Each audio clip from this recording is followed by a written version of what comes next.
got my notes right here. I got my project and the water that was remaining after sitting out in the sun for a while.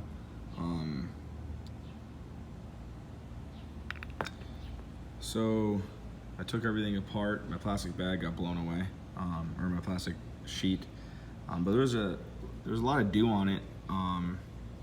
But when I looked inside the cup after having it out here for like 4 hours, I really didn't collect any water at all. And I think in order for it to be a productive experiment, you would have to get it to be extremely large on both ends of these for it to work. So for how much water I got, I mean, as you can see, it's a cap full at most. Ineffective, I would say it's not effective at all in the grand scheme of things. You would have to have an extremely large water basin and then the dish to produce all the water inside of.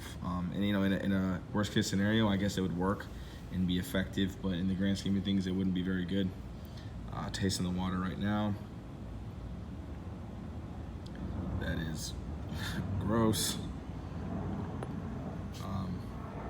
Kind of has like it still picks up some of the minerals that's in the water, but it's, I don't know, different. And obviously salt water is disgusting and it's not good.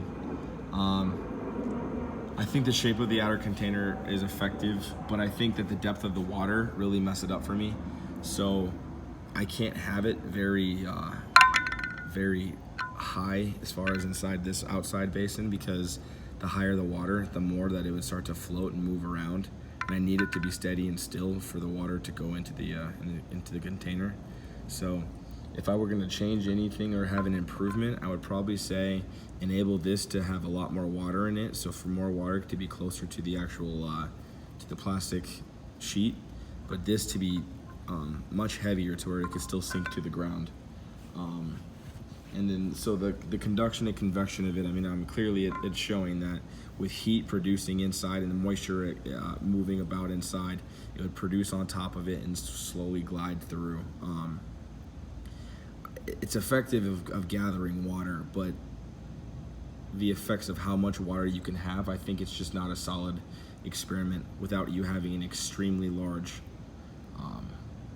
trap in order for it to work. But yeah, so that's my experiment. I have no desire to have to drink that water any more than I have to today. Have a good one.